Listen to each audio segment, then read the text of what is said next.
March 26, 1911, Volume 10. The only relief that cheers Jesus is love. This morning, as I was outside of myself, I saw the celestial Mama with the baby in her arms. The divine baby called me with his little hand, and I flew to put myself on my knees before the Queen Mama. And Jesus told me, "My daughter, today I want you to speak with our Mama." And I said, "My celestial Mama, tell me, is there anything in me that displeases Jesus?" And she, "Dearest daughter of mine, be tranquil, for now I don't see anything that may displease my son. If, may it never be, you will run into something that can displease him, I will let you know immediately. Trust your Mama and do not fear." As the celestial Queen assured me, I felt new life being infused in me, and I added, "My most sweet Mama, what sad times we are in. Tell me, is it really true that Jesus wants the reunions of priests?" And she, "He surely does, because the waves are rising too high, and these reunions will be the anchors, the lamps, the helm, with which the church will be saved from shipwreck caused by the storm. In fact, while it will appear that the storm has submerged everything, after the storm it will be seen that the anchors, the lamps, the helm, that is the most stable things in order to continue the life of the church, are still there. But oh, how vile, cowardly, and hard-hearted they are. Almost none of them moves, while these are times for works. The enemies are not resting, while they remain there in sluggishness, but so much the worse for them." Then she added, "My daughter, try to make up for everything by means of love. May you cherish one thing alone, to love, one thought alone, one word alone, one life alone. Love. If you want to content and please Jesus, love him, and give him always the occasion to speak of love.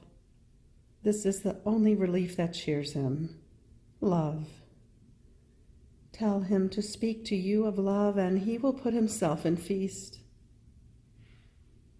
And I, "My tender Jesus, did you hear what our Mama is saying? That I should ask you for love, and to speak about love." And Jesus, celebrating, said such and so many things about the virtue, the height, the nobility of love, that it is not for the human language to be able to repeat it. Therefore, I stop here. March 26, 1918, Volume 12. As one operates in the divine will, what is human remains as though suspended, and the divine life acts and takes its place. Continuing in my usual state, I was trying to fuse myself in the divine volition, when my sweet Jesus told me, "My daughter, each time the soul enters my volition and prays, works, suffers, and so forth, she acquires as many new divine beauties. Therefore, one more act or one act less done in my will is one more beauty or one beauty less which the soul acquires. Not only this, but in every additional act that she does in my will, she takes one more divine strength, wisdom, love, sanctity. And while she takes the divine qualities, she leaves the human ones. Even more, as she operates in my will, what is human remains as though suspended. The divine life acts and takes its place, and my love has the freedom to form its attitude within the creature."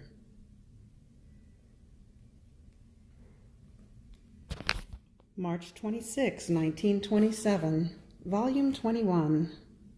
One who possesses the divine will is the call of all the acts of it. As many acts as the soul does in the divine will, so many times does she rise again in the divine life. How one who does not do the divine will is the petty thief of creation. I was thinking to myself, when I go around in the supreme will, following its acts in creation and redemption, it seems that all things speak. All of them have something to say about this admirable volition. But when I am occupied with something else, all things remain silent. It seems that they have nothing to say.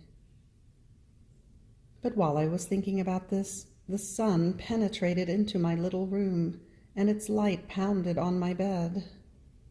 I felt myself being invested by its light and heat, and at that moment a light came out from within my interior, and as it dived into the light of the sun, the two of them kissed. I was surprised, and my sweet Jesus told me, "My daughter, how beautiful is my divine will bilocated in you and in the sun. When it dwells in the soul and makes a sweet encounter with its own works, it makes feast. And as it plunges into its own acts that it exercises in the created things, they kiss each other, and one light remains, while the other returns triumphantly to its place to exercise its office, wanted by my will itself. So the soul who possesses my will is the call of all the acts of it, and as they meet, they immediately recognize each other. This is why, when you go around in creation and redemption, all things speak to you. Those are the acts of my will that speak to you within them.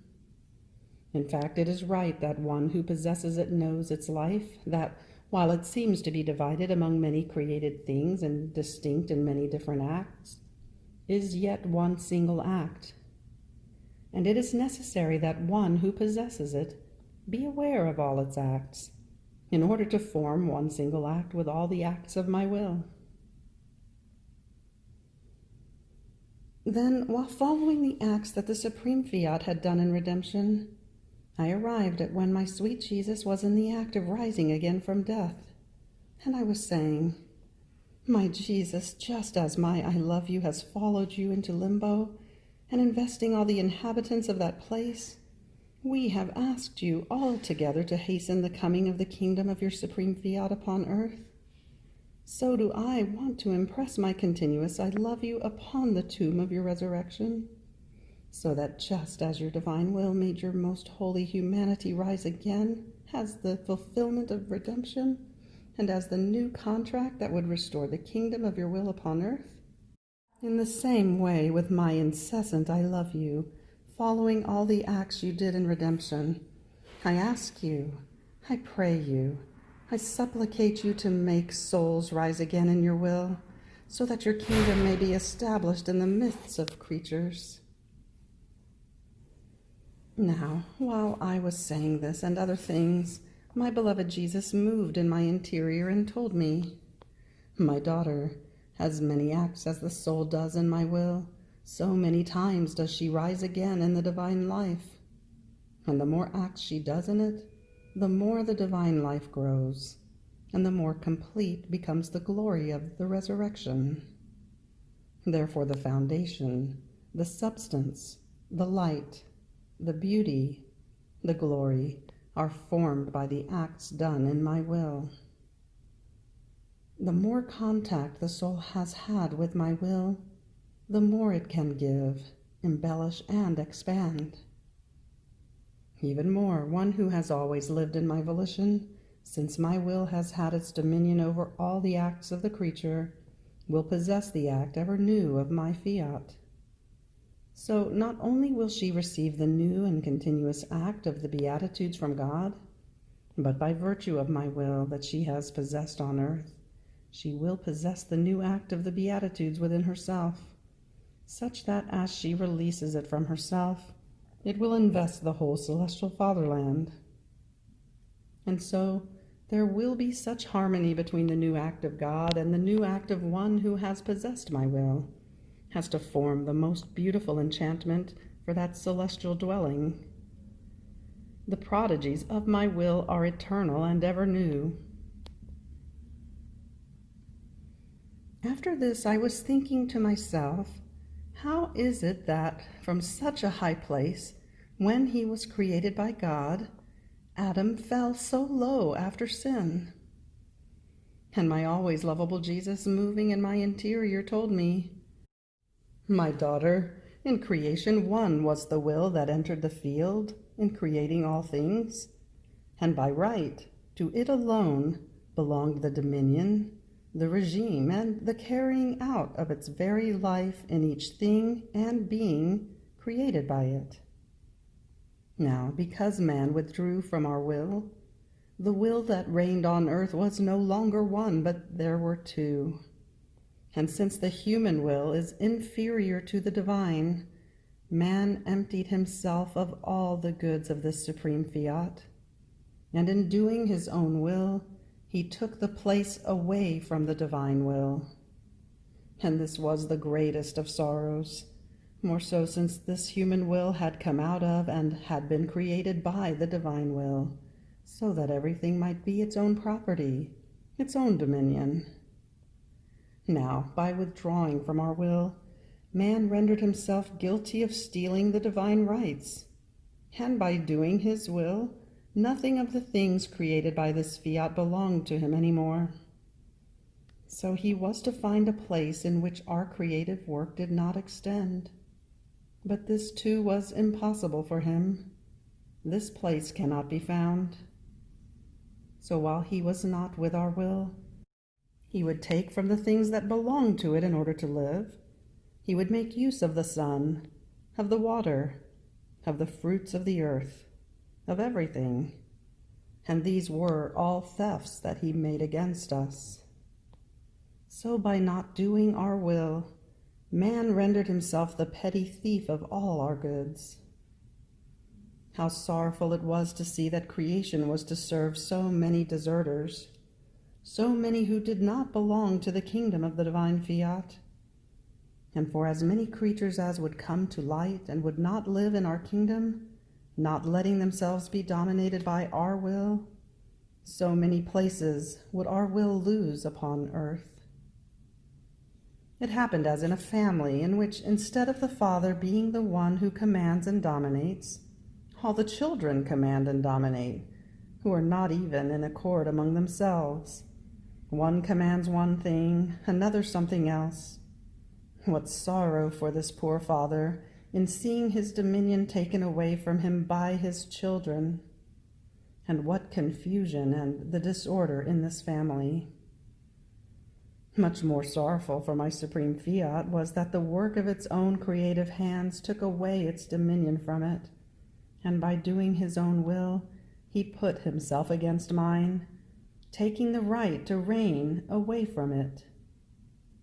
My daughter, not doing my will is the evil that encloses all evils. It is the collapse of all goods. It is the destruction of happiness, of order, of peace. It is the great loss of my divine kingdom.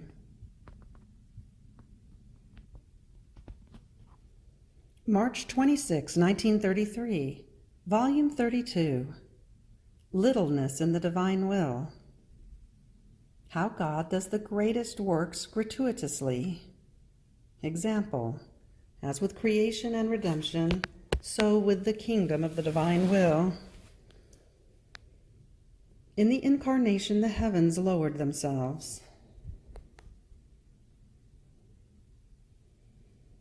I felt myself as besieged, invested by the light of the eternal volition.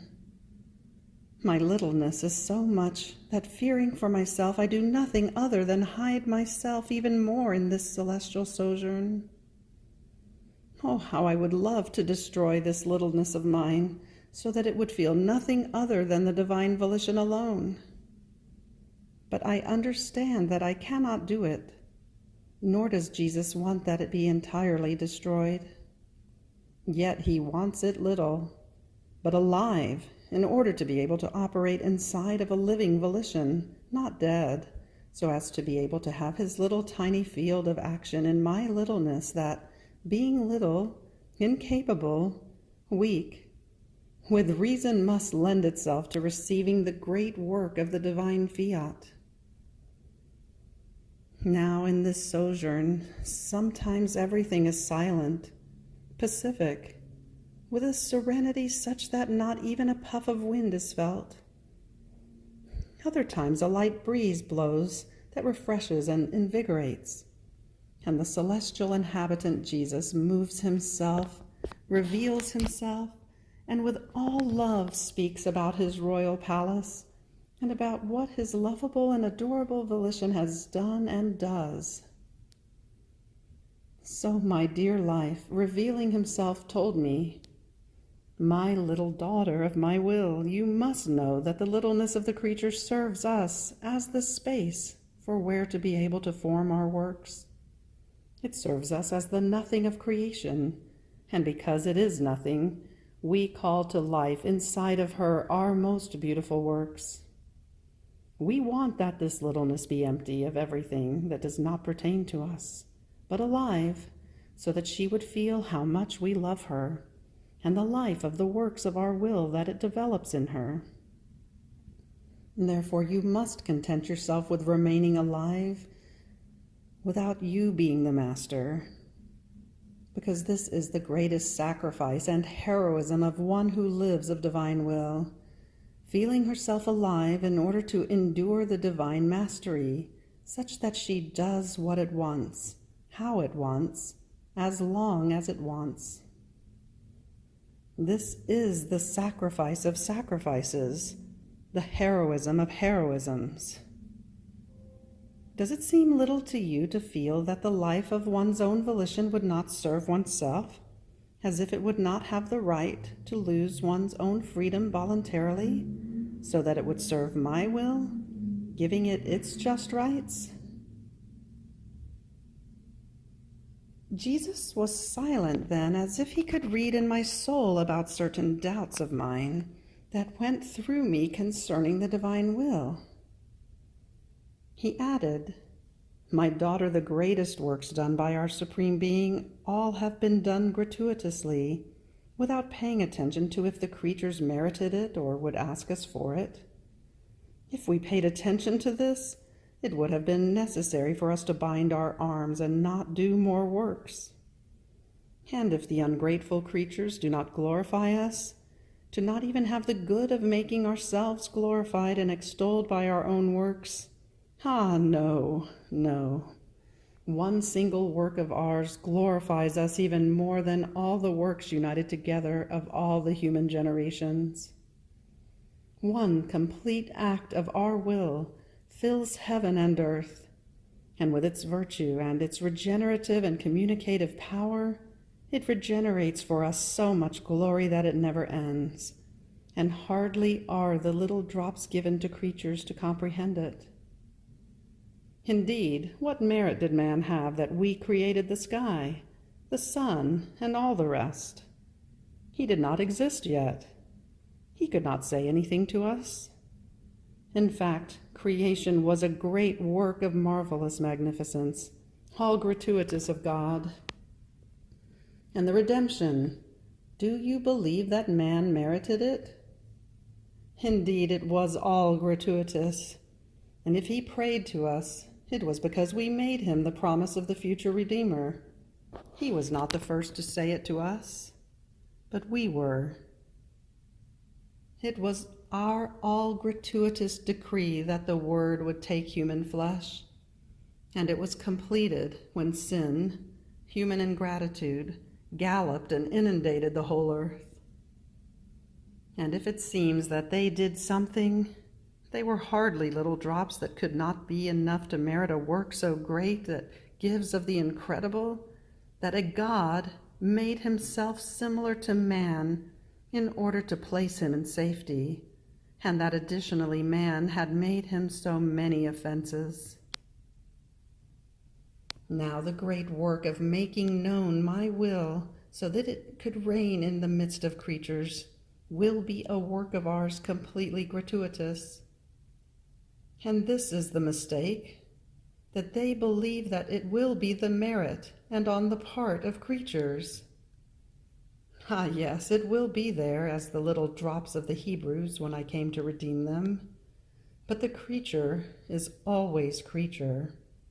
Therefore it will be completely gratuitous on our part, because abounding with light, with grace, with love to her, we will overwhelm her in a way that she will feel strength never felt, love never experienced. She will feel our life beating more vividly in her soul, so much so that it will be sweet for her to let our will dominate.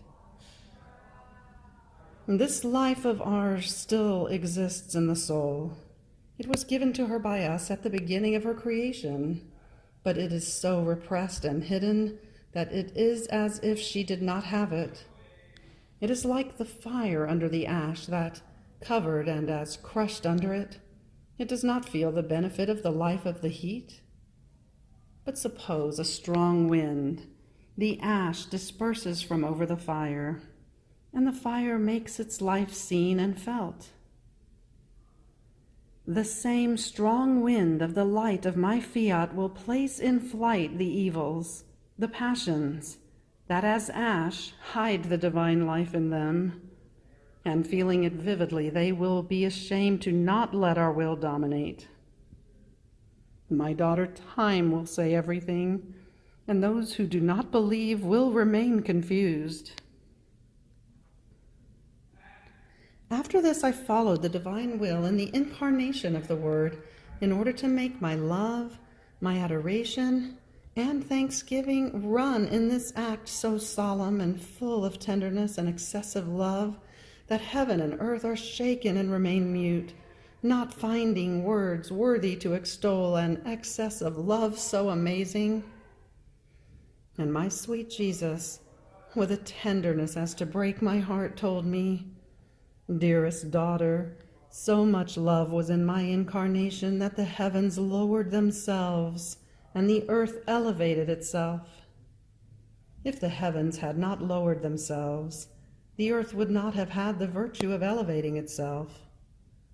It was the heaven of our supreme being that, taken by an excessive love, the greatest not ever heard of, lowered itself, kissed the earth, elevating it to itself, and formed the garment of my humanity in order to cover itself, hide itself, identify itself, unite itself together in order to live a life in common with it, and forming not only one excess of love, but a chain of continuous excesses, it restricted my immensity into the little circle of my humanity. For me, the power, the immensity, the strength was nature, and using it would have cost me nothing. What costs me was that I had to restrict my immensity in my humanity, and remain as if I did not have either power or strength, while they were already with me and inseparable from me. And I had to adapt myself to the little acts of my humanity, and only for love, not because I could not. Therefore, I descended in all the human acts, in order to elevate them and give them the divine form and order. Man, by doing his will, destroyed in himself the divine way and order, and my divinity, covered by my humanity, came to redo what had been destroyed by him. Can one give greater love toward a creature so ungrateful? March 26, 1937, Volume 34. The creation and the humanity of our Lord are fields in which one who lives in the divine will develops her acts. How she forms the humanity of our Lord and the paradise of Jesus on earth.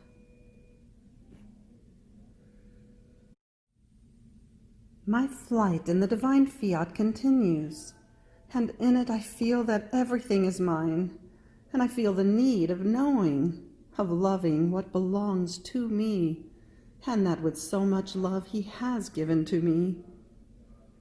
And while I was going around in the works of the divine volition, dear Jesus, my sweet life, repeating his brief little visit to me, all goodness told me, my little daughter of my volition, how true it is that in order for love to arise, one must possess what one loves. If one does not possess it, love does not arise. Not loving things that are one's own is almost impossible. It is a connatural love and of justice to love what is one's own. This is why I love creatures so much. I conserve them. I give them life, because they are my works. I have created them. I have put them forth to the light. They are mine. I am the heartbeat of their heartbeat, their breath, the life of their life. I cannot do less than love them. If I did not love them, my love would give me continual reproaches. It would tell me, "Why have you created them if you would not love them?" It is a right of love to love what is one's own. My justice would condemn me. All my attributes would wage war with me.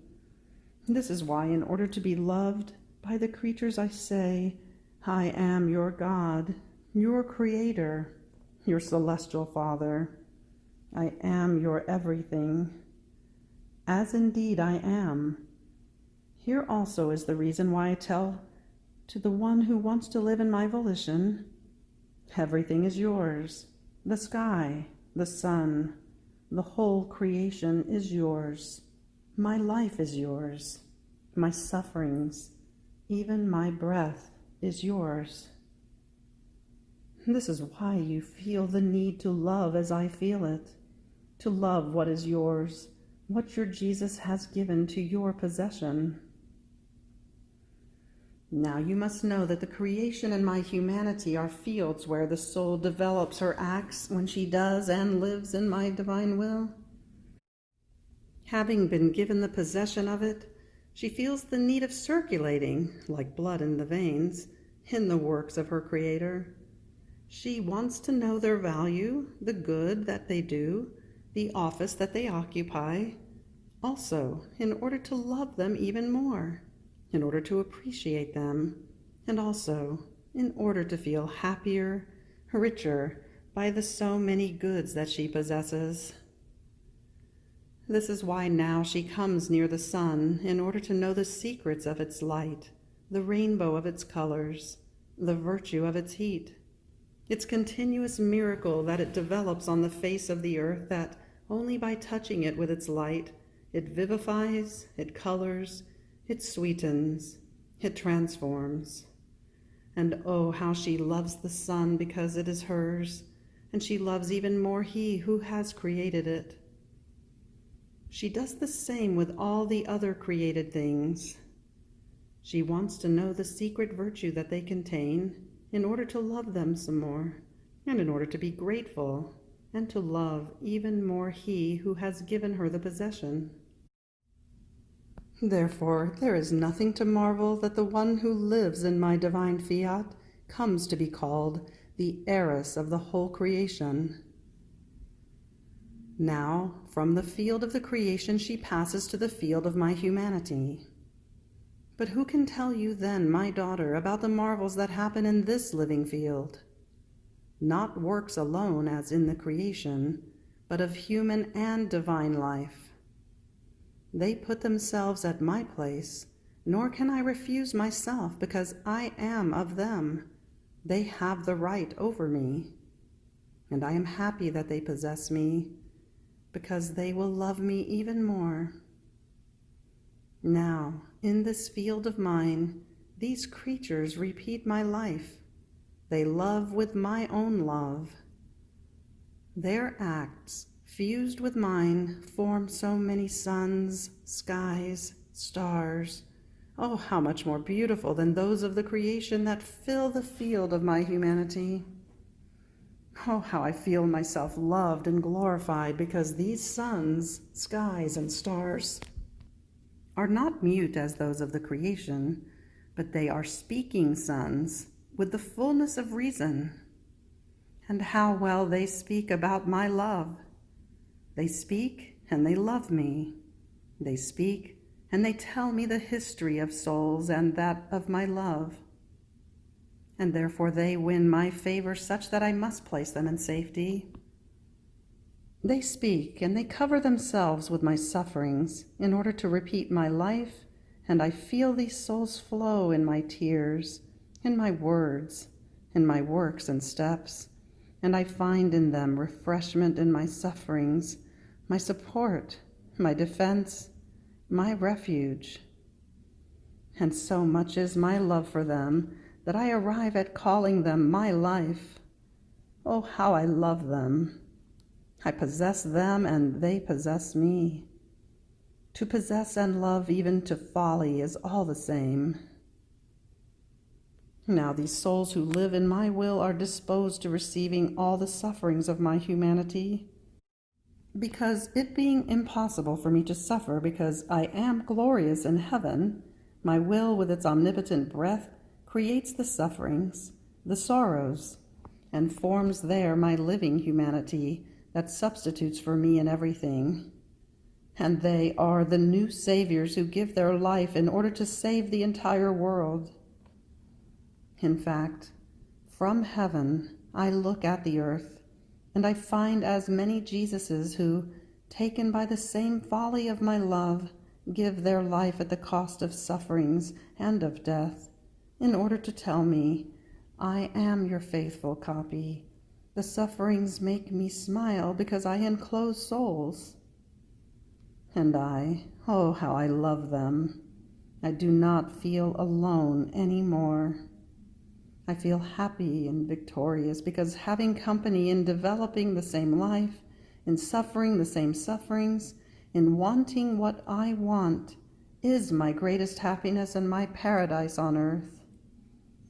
See, therefore, how many great, portentous things my divine will knows how to do, provided they live in it. It forms my same living humanity and procures for me the same joys of my celestial fatherland.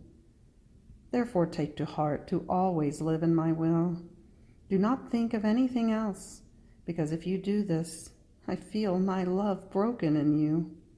And if you knew how much it costs me not to be loved for even one moment. In fact, in that moment, I remain alone. You break the happiness with me, and in my delirium of love, I keep repeating, how is it? I always love her, and she, no. Therefore be attentive, because I do not want to ever remain alone. End of March 26th. Fiat.